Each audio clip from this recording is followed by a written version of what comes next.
الله الرحمن الرحيم. نبدأ محاضرتنا اليوم بمادة الأورال سيرجري حول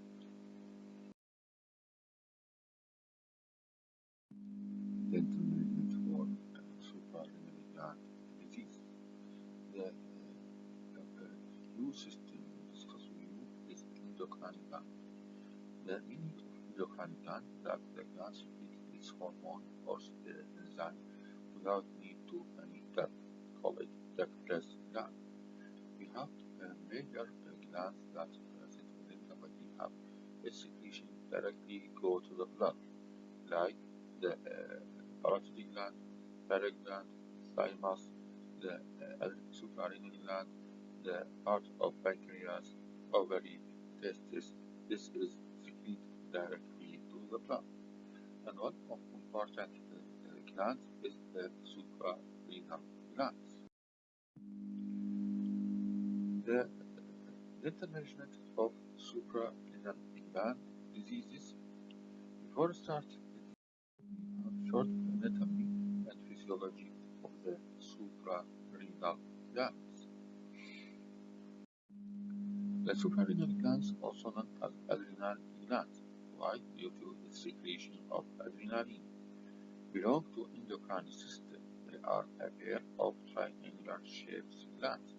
They have high cholesterol content, giving them a yellowish color. They are contained within the same membrane as the kidney, but separated from them by fibrous layer of tissue in capsule. The right gland is tetrahedral in shape and lies lower than the left gland, which is semilunar in shape and usually the larger of two. Each gland weighs approximately 5 grams and measures approximately 15 millimeter vertically, 30 millimeter across, and 10 millimeter thickness. Each gland is surrounded by capsule and consists of an outer cortex, yellow in color, and inner medulla, which is dark red or gray in color. The cortex consists of three distinct zones, divided the cortex to three zones. The first one from outside to inside, the zona glomerularis, zona fasciculata, and zona reticularis. Each zone secretes each hormone. We can see in this cross-section of the gland, we have the outer layer capsule, and then zona glomerularis, and zona fasciculata, and zona reticularis that form the cortex, and inner layer is the capsule, the medulla. We start from outer layer, the zona glomerularis. The zona glomerularis secretes mineralocorticoids, aldosterone, which is responsible for regulation of salt and water balance in the body. The second layer is zona fasciculata, secretes glucocorticoid, which regulates the level of carbohydrate in the body. The last layer of cortex is zona reticularis, secretes 6 hormones: progesterone, progesterone, resveratrol, and androgen, which have role in the development of sexual characteristics of the human being. The presence of chromatin cells in each layer suggests that they have a function as yet unclear in the regulation of gland activity.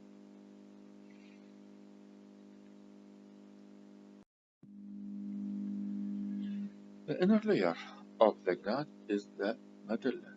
Adrenal medulla has a simple makeup. It contains chromatin cells, also called pheochromocytes, which are surrounded by a meshwork of blood vessels called venous sinusoid. The chromatin cells, when stimulated by the sympathetic nervous system, secrete noradrenaline and adrenaline into the sinusoid, which are delivered by the bloodstream to the rest of the body. And we know it controls the blood pressure of the human being. This figure shows the cross-section of the cortex and medulla that present within the medulla catecholamines, that mean adrenaline and noradrenaline, and then 3 layers, that zona reticularis for sex hormone like androgen, zona masculata, that secrete the glucocorticoid hormones to regulate the carbohydrate, and zona glomerularis, that mineralocorticoid that control the water and salt in the blood. Blood supply of the suprarenal gland. It is a rich blood supply is essential for the optimal function of adrenal glands. Each gland is supplied by superior, middle, and inferior suprarenal arteries, which arise from the inferior phrenic artery, abdominal artery, and renal artery, respectively. The blood reaches the outer surface of the gland before entering and supplying each layer. When the blood reaches the adrenal center, it flows into medullary vein. The medullary veins emerge from the hilum of each gland before forming suprarenal veins, which join the inferior vena cava on the right side and left renal vena cava on the left side. So it's supplied by three major arteries and it's enriched by medullary vein that is drained from left side to renal vein and right side for inferior vena cava directly. Innervation. The nerve supply of the adrenal glands have a rich nerve supply. These nerves are derived from celiac plexus and thoracic splanchnic nerves. The nerve supply the chromaffin cell of medulla, but careful microscopy has shown that the nerve trunk and plexus may also appear in the cortical layer. The suprarenal glands are responsible for the release of hormones that regulate metabolism, immune system function, and saltwater balance in the bloodstream. They also aid the body response to stress. This is the function of the suprarenal glands. The hypothalamus is an over control of adrenocortical function by producing factors that stimulate the pituitary to release adrenocorticotropic hormone, ACTH, or call it corticotropin. The adrenal cortex produces a series of corticosteroids, namely the glucocorticoid, cortisol, hydrocortisone, and corticosterone, and mineralocorticoid, aldosterone.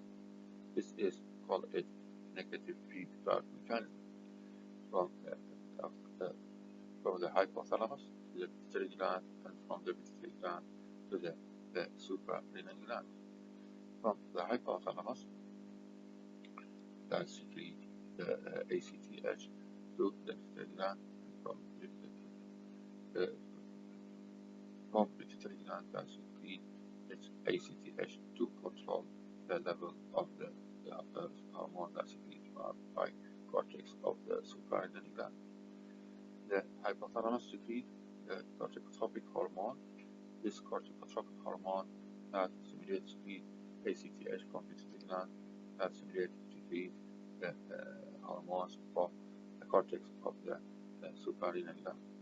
If increase the level of hormone, this hormone inhibits secretion of CRH from the hypothalamus that reduce the concentration of the cortico-releasing hormone from hypothalamus that not stimulate the pituitary gland or secrete ACTH, so stop secretion of the hormone of the suprarenal glands.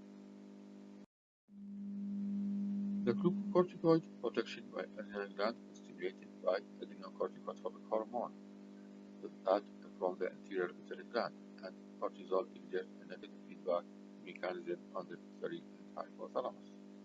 Adrenocorticotropic hormone arise from the psoas of opimanocortin (POMC) and is released in response to hypothalamic corticotropin releasing hormone (SCRH) with adrenal rhythm peak early morning neither on return. حقيقة كمية الكورتيزون هرمون في الصباح يكون أعلى نشاط بهذا الإنسان يكون نشط في الصباح. Corticosteroids are an essential part of body response to stress such as trauma, infection, general anesthesia, or operation, pain, stress, fever, burn, and hypoglycemia. At such time, there is normally right adrenal corticosteroid protection, and the size of response is related to the degree of stress. Circulating corticosteroids have a negative feedback control on hypothalamic activity and on ACTH production, that is, thus the hypothalamic pituitary adrenocortical axis. This is the negative feedback mechanism of suprarenal gland from hypothalamus pituitary to the suprarenal gland. We call it HPA. This figure shows the negative feedback mechanism of the suprarenal gland. The mineralocorticoid aldosterone have the first layer of the cortex of the suprarenal gland. Protection is regulated mainly by renin-angiotensin system.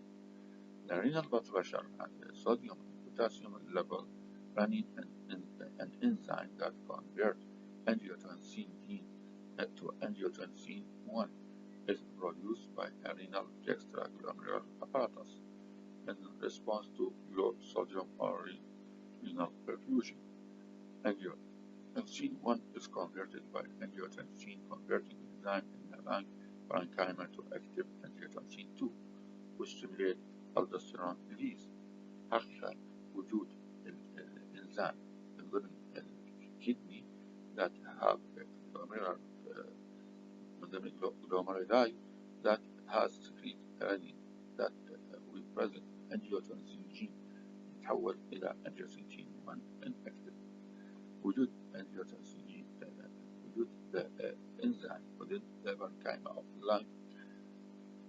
This angiotensin E converting enzyme تحول angiotensin 1 inactive to angiotensin 2 active, and this secretion that have stimulate the cortex layer of the suprarenal gland to secrete aldosterone, and that control the secretion of water and salt in the body.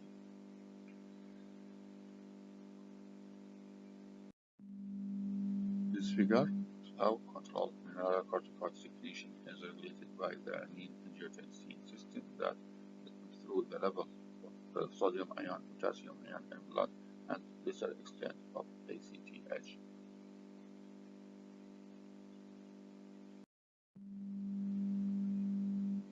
This is adrenal gland, and adrenal gland is above the kidney. Adrenocortical hyperfunction may lead to release of excessive hormones of the cortex of the suprarenal gland. The first disease is related to glucocorticoid that lead to Cushing disease, and second to mineralocorticoid that leads to Conn syndrome or hyperaldosteronism, and the third one leads to androgen congenital adrenal hyperplasia. All these diseases that lead to increased secretion of cortex of the adrenal gland. We start with the adrenocortical hyperfunction. Start with the Cushing disease. Cushing disease is due to sustained overproduction of cortisol. A similar clinical picture is produced by systemic corticosteroid therapy and rarely by multiple endocrine adenoma syndrome. حقيقة هو زيادة الكورتيزون بالسكريشن from suprarenal gland تؤدينا إلى Cushing disease، وهو شابه الزيادة أو الحالة المرضية في استعمال systemic corticosteroid therapy. وتوجد syndrome وأدراك multiple endocrine adenoma و benign tumor that affect to majority of the endocrine gland. The etiological factor of the Cushing disease. The Cushing disease is caused by primary excess glucocorticoid production by adrenal hyperplasia, secondary to excess ACTH adrenocorticotropic hormone production by pituitary basophil adenoma. It is occasionally caused by ectopic adrenocorticotropic hormone from adrenal or other tumors such as small cell lung carcinoma or pericardial tumors. similar clinical picture results where there is ectopic production of tumor, usually bronchial carotenoid tumor, or corticotropin releasing hormone that increase secretion of the suprarenal gland of the adrenal secretion. Clinically, Cushing syndrome is a clinical tumor but caused by primary adrenal disease, adenoma, or rarely carcinoma, or micronodular bilateral hyperplasia. However, most cases of Cushing syndrome have been found to be due to microadenomas of the pituitary, so that the term Cushing disease and Cushing syndrome are an effective synonymosis. حقيقة لا يوجد فرق بين الكوشنج syndrome and Cushing disease. The clinical feature of the Cushing disease. First, central opacity, affecting particularly the face. moon face. هاي حقيقة واحدة من أكثر العلامات الواضحة اللي عند Cushing disease هو يكون moon face, and an increase in the size of the upper trunk that called as interscapular region, popular hump, and the trunk, but with relatively sparing of the limb. حقيقة تميز Cushing syndrome بأنه يكون وجهه moon face and the upper trunk يكون obese, but the leg is that leg is very thin. Second, hypertension, breakdown of protein with conversion to glucogenesis. This leads to hyperglycemia and diabetes mellitus type 2, osteoporosis, muscle weakness, thinning of the skin purpura and purplish skin severity, hirsutism and acne, oligomenorrhea, infection, and psychosis. This figure shows the sign and symptom of the Cushing disease, and you can see the moon face that present in the patient before they have disease and after have a disease, and the papillo turn.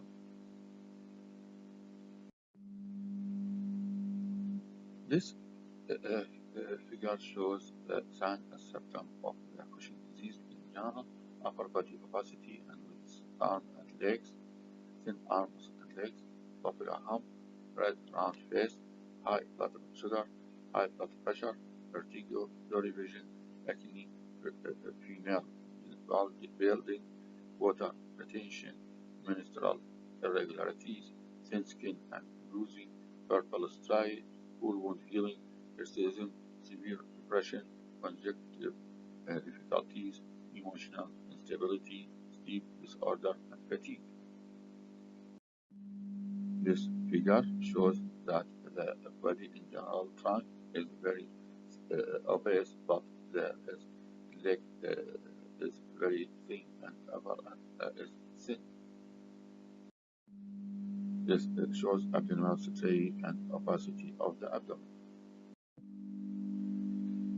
How we can management of this case? We start from the diagnosis. The diagnosis depends on the facial photography from the past, and more recently may show the development of moon face. The main differential diagnoses are from severe depression and alcoholism give the same picture of moon face of the patient. The Cushing disease is compared by the following for the diagnosis. First, the plasma cortisol level are often high, but it is better to look for absence of normal diurnal variation in cortisol level, normally highest in the morning around 8 a.m. and lowest at midnight. Another investigation, useful screening test with dose overnight dexamethasone suppression test to measure a plasma cortisol at 8 to 9 a.m. after giving 1 mg of dexamethasone orally at midnight to suppress the adrenal temporarily when normally cortisol level fell, but in Cushing syndrome there is no such failures. Other special dexamethasone tests or sampling from the inferior pectoral sinus are needed to distinguish pituitary from adrenal causes of Cushing syndrome. Corticotropin-releasing hormone. Other laboratory investigation for stimulation test. This depends on the fact that the pituitary responds to corticotropic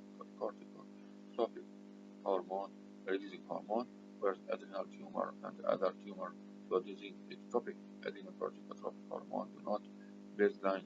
The adrenocorticotropic hormone and cortisol level are best obtained in corticotropin releasing hormone. It is then given an exaggerated rise in plasma adrenocorticotropic hormone, and cortisol level is given by patient with pituitary Cushing, but not by patient with other type of Cushing syndrome. Adrenocorticotropic hormone level dexamethasone suppression effect of nitrabone and on 11-dextrocortisol and petrosal sinus adrenocorticotropic hormone level. And other investigation are the radiologic investigation like pituitary MRI, tomography of the cell torso, abdominal CT to see the size of the suprarenal gland, and ultrasound for the suprarenal gland. In Cushing disease, the pituitary tumor was treated by transsphenoidal microadenectomy and then by pituitary irradiation or an deuterium implant for those not cured. Hepatadine or sodium valproate are sometimes used where surgery is inappropriate. The diagnosis of hyperthyroidism should be confirmed by raised serum level of T3 and T4. Circulating TMAPS antibodies and TRABS as antibodies in 50% of patients with Graves' disease. The radioactive iodine uptake for thyroid scan.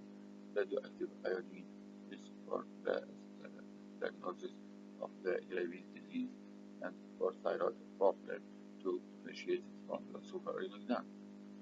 The steroid replacement is subsequent necessary in treated Cushing diseases and syndrome. Dental management. The local anesthesia is prepared for pain control. Conscious sedation can be given, preferable with nitrous oxide and oxygen. General anesthesia must be carried out in hospital, not in outpatient. The management complication may include need for corticosteroid cover. Patients untreated are maintained on corticosteroid replacement therapy and then are at risk from adrenal crisis if subjected to operation, anesthesia or trauma. حقيقة اللي يعمل علاج للسوبرانين جلاند راح تكون انخفاض بالستيرويد الأبدي فيحتاج إلى كميات من الكورتيكوستيرويد. فلهذا نتعالج المريض بالكورتيكوستيرويد يجب أن لا يقطعه بشكل مفاجئ ولا يحدث adrenal crisis. Second complication, hypertension, cardiovascular disease, diabetes mellitus, psychosis, vertebral collapse or myopathy causing limited mobility, multiple endocrine adenomatosis. The other condition called subacute adrenal insufficiency, corticosteroid withdrawal syndrome. Subacute adrenal insufficiency develops if corticosteroid dose is reduced too quickly after replacement therapy in post-surgical patients with Cushing syndrome. The features include lethargy, abdominal pain, hypotension, and psychological disturbance. Scaly discoloration of facial skin, particularly of forehead, is a characteristic sign of the subacute adrenal insufficiency. Hydrocortisone replacement need to be increased if there are signs of adrenal insufficiency. حقيقة في حال انقطاع الستيرويد هرمون مفاجئا راح تكون عنده مشاكل هواية وتعرض لأعراض كثيرة تؤدي إلى أنه نعوض كل الكورتيكوستيرويد بسرعة ممكن.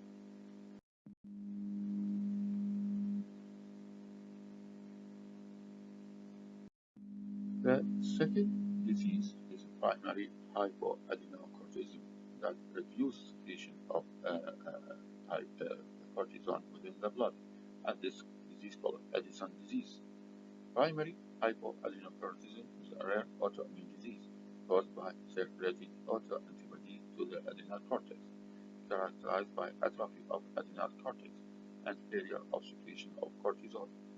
The hydrocortisone and aldosterone patients also have a higher incidence of other endocrine deficiency, vitiligo, and occasionally chronic mucocutaneous gangliositis. This figure shows the most important signs and symptoms of adrenal disease. We have primary hypoadrenocorticism, occasionally has other causes. The etiological factor that have not related to immunity of that decreased secretion of steroid hormone.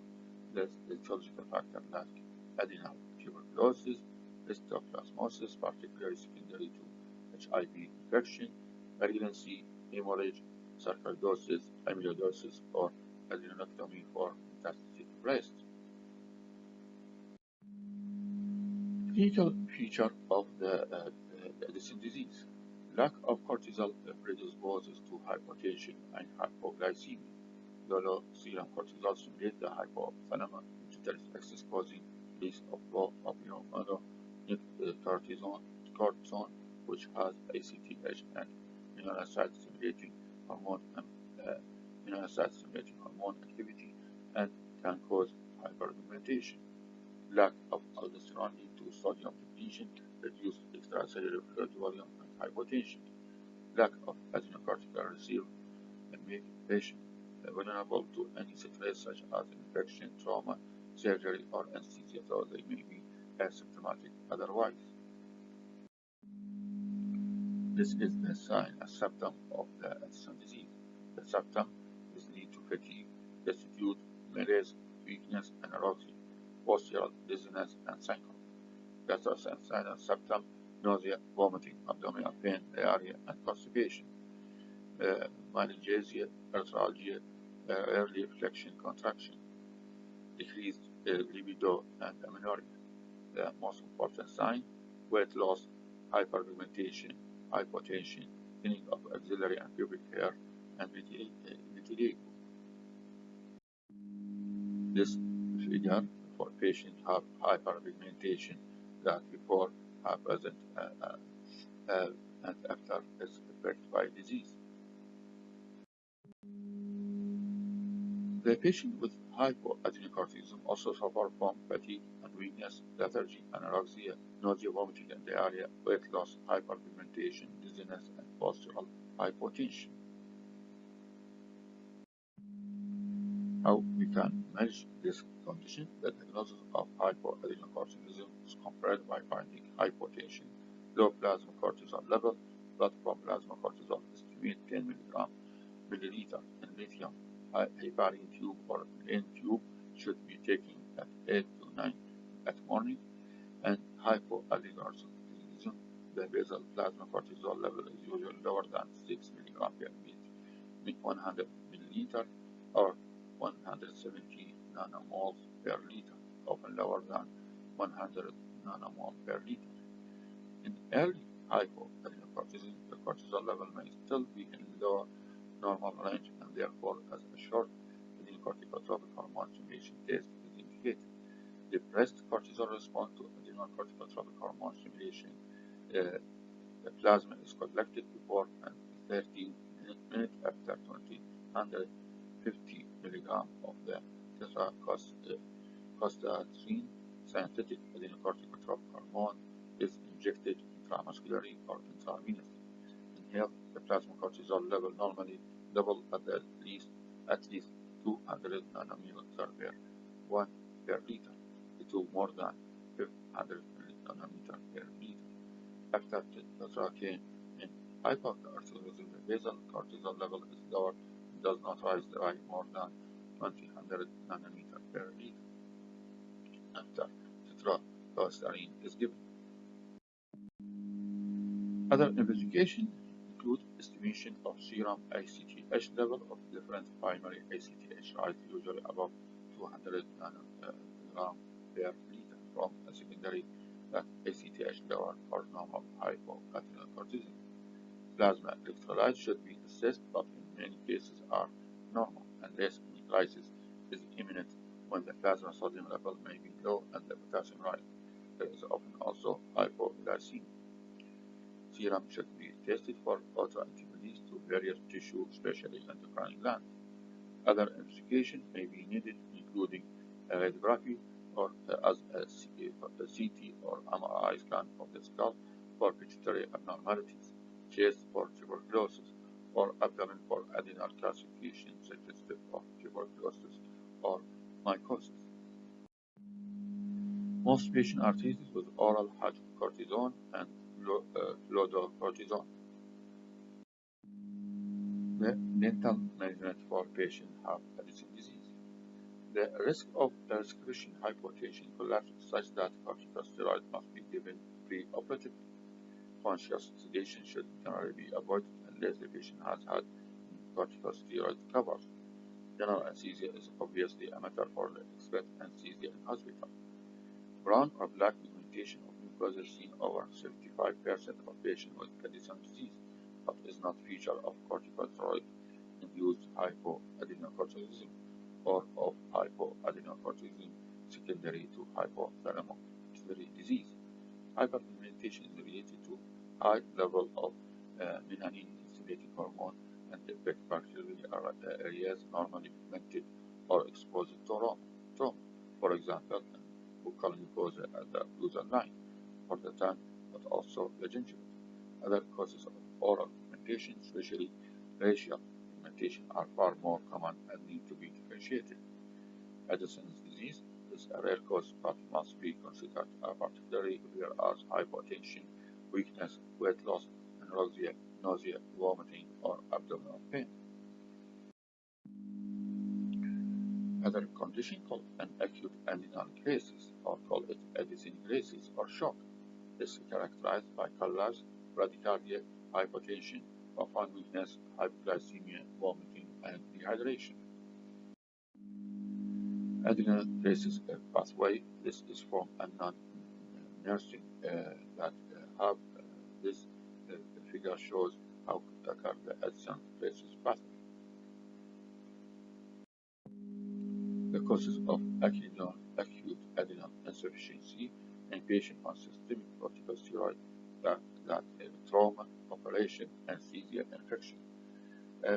Other causes, adrenal disorder, causes of stress as obvious Addison disease, post-adrenalectomy, Waterhouse-Friedrich syndrome, adrenal hemorrhage caused by the septicemia, anticoagulant, or epilepsy, congenital adrenal hyperplasia.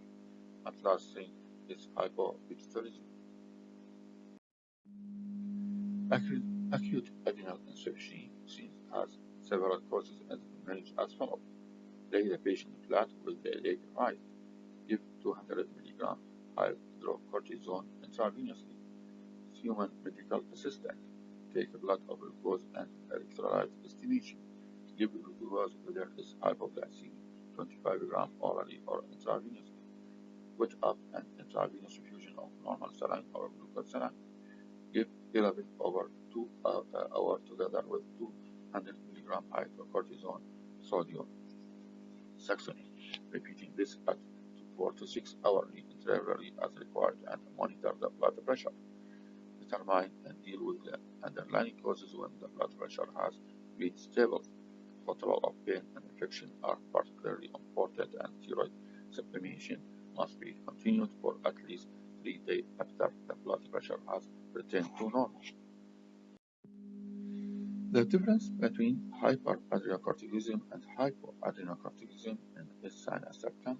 Hyperadrenocorticism, weakness, weight gain, truncal opacity, hypertension, hysteresis, amenorrhea, cutaneous striae, and personality change. In hypoadrenocorticism, opposite to that, weakness, weight loss, skin and mucosal pigmentation, hypotension, anorexia, nausea, and vomiting.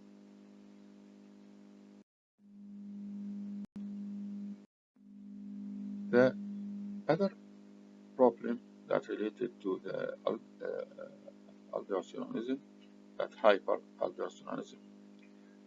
In general, we have two types of hyperaldosteronism, primary and secondary.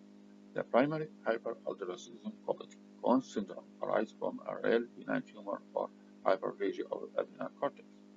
Secondary hyperaldosteronism arises as a result of activation of renin-angiotensin system, which may be seen in cirrhosis, nephrotic syndrome, severe cardiac failure, or renal artery stenosis. The clinical feature of the hyperaldosteronism: first, high aldosterone secretion leads to potassium loss and sodium retention. Hypokalemia often causes muscle weakness, cramps, paresthesia, polyuria, and polydipsia, and since associated with metabolic acidosis, may lead to tetany. Sodium retention leads to hypertension, but rarely lead to edema. General management: we start with the diagnosis. By amyloid or other aldosterone antagonists, spironolactone is given until the affected adrenal gland can be diseased. Dental management: that local anesthesia is used for pain control. Conscious sedation may be helpful, especially if there is hypertension. General anesthesia must be carried out in hospital, particularly to deal with metabolic abnormalities. Competitive muscle relaxant may be dangerous as they can cause profound paralysis. In the untreated patient, hypertension and muscle weakness are the main complications. If bilateral adenocorticotomy has been carried out, the patient is at risk from collapse during dental treatment, therefore require corticosteroid cover. The other problem: adrenocortical hypofunction.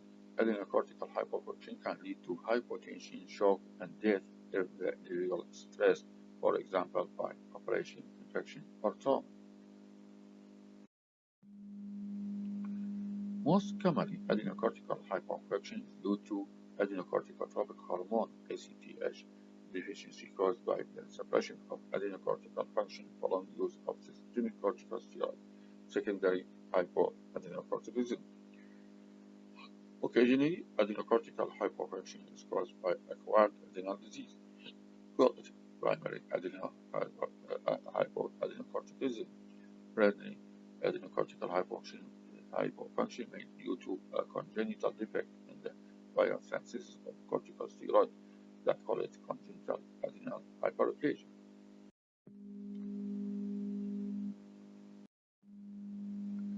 Now we discuss with you the systemic corticosteroid therapy. The steroids have different potencies. Corticosteroids have a negative feedback control and hypothalamic activity, and ACTH protection, and there is thus suppression of hypothalamic pituitary adrenocortical axis, and the adrenal may become unable to produce steroid response to stress. Corticosteroids are an essential part of body response to stress such as trauma, infection, anesthesia, or operation. حقيقة في حال إعطاء الستيرويد فهذه يجعل concentration in the blood is very high، فالACTH راح يكون إفرازه قليل أو معدوم، فلهذا لما يحتاج إلى الستيرويد بشكل في حالة الستريس أو التروما أو الأوبريشن فما حيتعوض بشكل كافي. Suppression of the hypothalamus pituitary corticosteroid axis become deeper if corticosteroid treatment has been prolonged and or the dose of steroid exceeds physiological level more than about 7.5 mg per day of prednisolone. Adrenal suppression is less when the exogenous steroid is given on alternative day or as single morning dose rather than as a divided dose through the day. حقيقة لتقليل تأثير الستيرويد ثيرابي نعطيه بين يوم ويوم أو نعطيه بداية الصباح مو مقسم إلى دوزز اليوم. The ACTH has been used in the hope of reducing adrenal suppression, but the response is variable and unpredictable and wanes with time. However, adrenal function may be even suppressed for up to 1 week after cessation of steroid treatment, lasting only 5 days. If steroid treatment is for a long period, adrenal function may be suppressed for at least 30 days and perhaps for 2 to 24 months after cessation of treatment.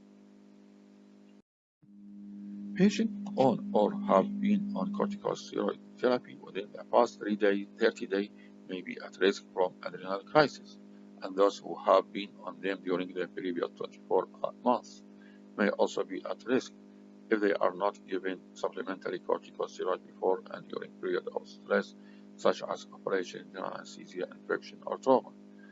Patients who have used systemic corticosteroid should be warned of the danger and should carry a steroid curve indicating the dosage and the responsible physician.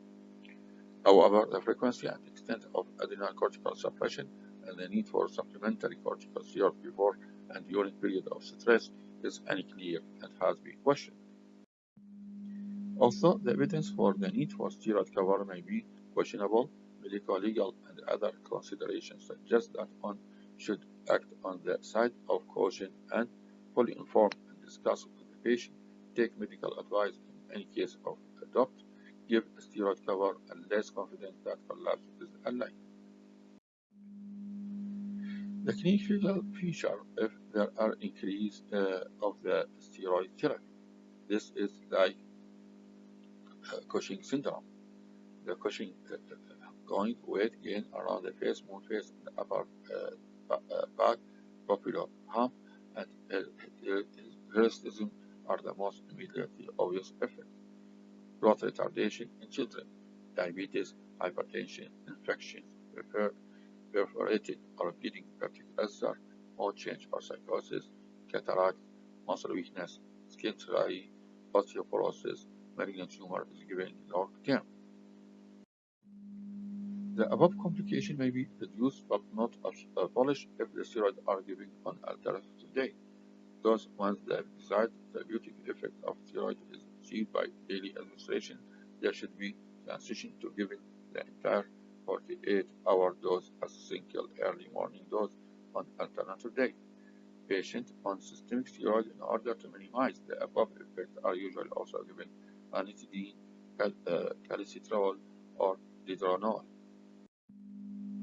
This regard shows the most important sign of symptom of the therapeutic steroid, like the allergic disorder, asthma, connective tissue disorder, rheumatoid arthritis, systemic lupus erythematosus, renal disorder, nephrotic syndrome, renal transplantation, gastrointestinal disorder, ulcerative colitis, Crohn's disease, blood dyscrasia, idiopathic thrombocytopenia, lymphocytic leukemia, lymphoma, adrenal insufficiency like Addison disease, adenocolectomy, hypothyroidism, mucocutaneous disease like pemphigus, post-transplantation disease condition, any organ transplant. This all diseases that need steroid therapy. That other disease that need steroid therapy like metabolic and hypothalamic pituitary adrenal suppression, impaired glucose tolerance or diabetes mellitus, growth retardation, loss of sodium and potassium, osteoporosis, or redistribution, moon phase, and popular hump, immune suppression, increased susceptibility to infection, cardiovascular, hypertension, myocardial infarction, cerebrovascular accident, gastrointestinal like peptic ulcer, neurological mood change, psychosis, cataract, dermatological effect, acne, striae, flushing, and neoplasm. This is the complication of steroid therapy. How we manage patients taking steroid therapy for a long period? There should be no contraindications such as hypertension. Bone density, blood pressure, and neoplasm must be diagnosed. Blood glucose baseline measure should be taken and their parameter monitored. The smallest effect steroid dose should be given. The steroid is best given in the morning on alternative day. The patient must be given warning card and told of the dangers of withdrawal and side effects. There should never be a proper withdrawal of the steroid. The dose should rise if there is illness, infection, trauma, or operation. Systemic corticosteroid causes the greatest risk of adrenocortical suppression. Topical steroid should always be used in preference to systemic steroid, provided that the desired therapeutic effect is achievable. However, there can also be adrenocortical suppression from extensive application of steroid skin preparations, particularly if occlusive dressing are used. Patients who are to be put on systemic steroids should therefore have baseline evaluation of their weight, blood pressure, chest radiography, blood glucose, and bone densitometry. Dental management for patient tackling steroid therapy. Adrenocortical function may be suppressed if the patient is currently on daily systemic steroids at about 7.5 mg per prednisolone. Corticosteroids have been taken regularly during the previous 30 days. Corticosteroids have been taken for more than 1 month during the past year. During current illness or infection after trauma or before operation or anesthesia, this patient may require a higher steroid dosage. Also, the evidence for this may be questionable. Medical, legal, and other considerations suggest that one should act on the side of caution and give steroid cover unless confident that collapse is unlikely. The blood pressure must be carefully watched during surgery and especially during recovery, and steroid supplementation given immediately if the blood pressure starts to fall. Dentoalveolar or maxillofacial surgery may result in stress and cortisol response. Most other form of dental treatment causes little response. Minor operation under local anesthesia may be covered by giving the usual oral steroid dose in the morning and giving oral steroid 2 to 4 hours pre and post operatively, about 25 to 50 mg hydrocortisone or 20 mg prednisolone or 4 mg dexamethasone, or by giving IV 25 to 50 mg hydrocortisone immediately before operation. Intravenous hydrocortisone must be immediately available for use if the blood pressure fails or the patient collapses. For cover for major operation can be provided by giving at least 25 to 50 mg hydrocortisone sodium succinate intramuscularly or intravenously with the pre-medication and then 6 hours for a further 24 to 72 hours. Corticosteroid given by intramuscular injection are more slowly absorbed and reach lower plasma level than when given intravenously or orally. Drugs, especially sedative and general anesthesia, are hazardous and it is extremely important to avoid hypoxia, hypotension, or hemorrhage. Patient may also require special management as a result of diabetes, hypertension, poor wound healing, or infection.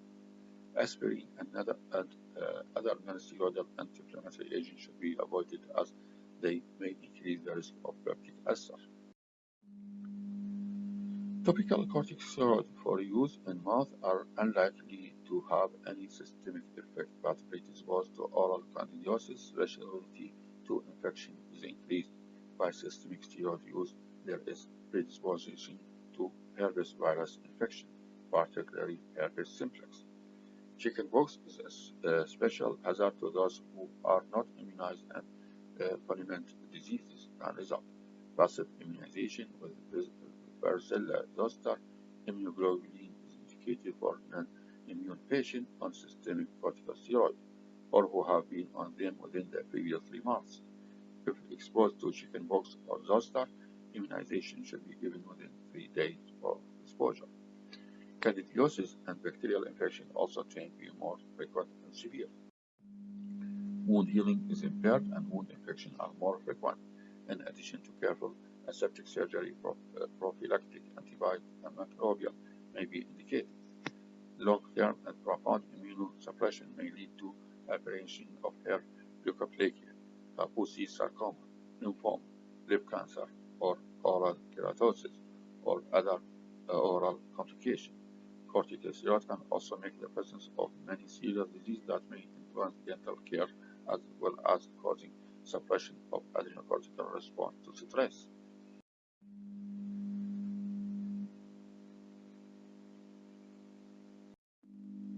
The last subject that we discuss with you is adrenal medulla. The adrenal medulla secrete the catecholamine, norepinephrine, and epinephrine, which are normally released in response to hypotension, hypoglycemia, and other stress. Their release being regulated by central nervous system. The diseases that affect the adrenal medulla call it pheochromocytoma. Pheochromocytomas are rare, usually benign tumor producing excessive catecholamines. Pheochromocytosis most commonly form in adrenal medulla, produce epinephrine, but other arise in other neuroectodermal tissue such as paraganglion of the sympathetic chain and produce norepinephrine or dopamine. 10% of pheochromocytoma are familial, and 10% are bilateral, and 10% outside the adrenal, and 10% are malignant. حقيقة rule of 10% الفيوكروموسايتوما هي الموجودة، يعني 10% هي عوائل عائلية، bilateral 10%، ليست سببها المدلة أو suprarenal gland 10%، and 10% are malignant. Pheochromocytomas may occasionally be associated with other tumors like neurofibromatosis and the grand tumor, particularly medullary carcinoma of the thyroid and hyperparathyroidism, bone epiploidy disease, the suprarenal hemoglobinoplasmosis, gastric leiomyosarcoma, pulmonary chondroma, testicular tumor like Bernese triad. These figures that have the adrenal pheochromocytoma and extra-adrenal pheochromocytoma. Clinical feature of pheochromocytoma. Typical feature of pheochromocytoma are episodes of anxiety, headache, epigastric discomfort, palpitation, tachycardia, dysthymia, sweating, pyrexia and flushing, hypertension, and glucosuria. The clinical feature of pheochromocytoma. The epidemiology in adult both sex are all age, especially between 30 to 15 years. Biological behavior 90% benign, 10% malignant. Secretion high level of catecholamines, mostly norepinephrine. Clinical presentation episodes persistent hypertension, sweating, palpitation, hyperglycemia, hyperglucosuria. Macroscopic feature mass open hemorrhagic 10% bilateral and 10% extra-adrenal. Microscopic feature loss of large cell vascular trauma. This figure shows the most important sign of the pheochromocytoma. How we manage this condition. The diagnosis of pheochromocytoma is supported by finding excessive urinary catecholamine and metabolites such as vanillamygalic acid or metanophrines. Plasma catecholamine collected at rest in supine position may also be right, but are less reliable than urinary assay. The site of tumor is localized by imaging techniques such as CT, MRI, venous catheterization, arteriography, ultrasonography, and radionuclide scanning such as MIBG, like M1311 L benzyl gluconate. The tumor is excised after blood pressure has been controlled with an alpha blocking agent such as phenoxybenzamine and beta blocker. How management of pheochromocytoma in dental clinic. Local anesthesia is generally safe, and epinephrine in modest amount is unlikely to have any significant adverse effect. Conscious sedation may be desirable to control anxiety and endogenous epinephrine production. Adrenal anesthetic must only be given in hospital. Neuroepidemiology using a combination such as droperidol, fentanyl, and midazolam may be most refractory choice. Acute hypertension and dysthymia are likely to complicate dental treatment. Elective treatment should therefore be deferred until after surgical treatment of pheochromocytoma. حقيقة فقط elective treatment لا يحتاج إلى surgical treatment حتى يكون رفع pheochromocytoma surgical. If emergency care is required, the blood pressure should first be controlled with alpha such as phenoxybenzamine or prazosin, and then later adrenergic blocker such as propranolol blockers. Patients who have had adrenal surgery may suffer from hypoadenocorticism since the adrenal cortex is inevitably damaged at operation. This patient therefore requires steroid cover at operation. Thank you for your listening to this lecture.